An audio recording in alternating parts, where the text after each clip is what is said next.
Good day everyone. This presentation reviewed the SIRC fire incident that occurred on 10 October 2024 in the SIRC industrial area Iskandar Puteri. The fire began at a chemical storage warehouse containing highly flammable solvent and quickly spread to the nearby units. While the incident exposed significant weaknesses in facility design and chemical storage practices, the rapid response by the emergency services successfully prevented an even larger catastrophe. This slide shows how the fire developed over a critical 2 hours period. The incident started around 11:30 am and escalated rapidly due to the presence of flammable material. By midday, the fire reached peak intensity, requiring extensive firefighting operation. Thanks to coordinated intervention, the fire was brought under control at approximately 1:34 pm, followed by cooling and monitoring activity to prevent reignition.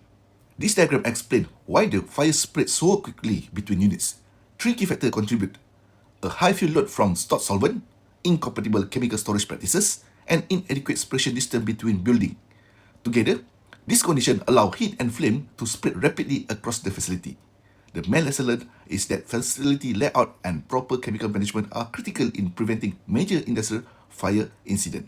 The incident was intensified by high fuel loads, incompatible chemical storage, and closely packed warehouse. However, early alarm system, rapid multi-station deployment, and effective form suppression act as key institutions. These combined strategies successfully reduce escalation and support effective containment of the fire. Respondents adopt defensive firefighting tactics to prevent the fire from spreading further. Using water alone on solvent-based fire could worsen the hazard. So, foam suppression was applied to smoothen the chemical reaction and stabilize the fuel source. Continuous cooling of nearby structure helped contain the incident within the affected warehouse. A unified command structure brought multiple agencies together under one incident commander. Firefighters focused on form deployment and defensive operations. Hazmat teams monitor chemical risk and toxic smoke movement. Police secured safety perimeters and managed media, while EMS handled triage and hospital transport. This centralized coordination ensured a synchronized emergency response. Managing public perception was critically during the incidents. Authorities ensured timely and accurate information flow through real-time industrial alerts.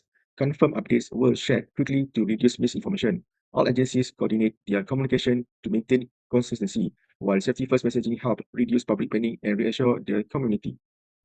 Following that incident, our emergency communication strategy focused on 3 critical objectives: controlling misinformation, maintaining public confidence, and supporting operational response. Official updates were delivered through verified spokespersons from the fire and rescue departments and relevant authorities, ensuring consistency and credibility. Technical information was communicated using clear and accurate language to prevent speculation regarding the cause of the fire and firefighting activities.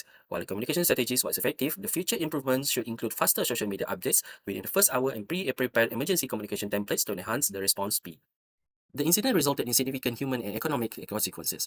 3 workers sustained burn injuries and were promptly transferred to Hospital Sultanah Aminah for treatment.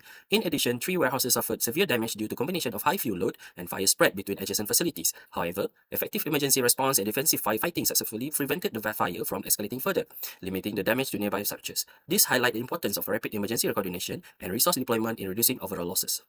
The SIRC incident showed that while rapid emergency response prevented a total disaster, but poor facility design and chemical storage significantly increased the fire impact. Effective prevention must always come before emergency response.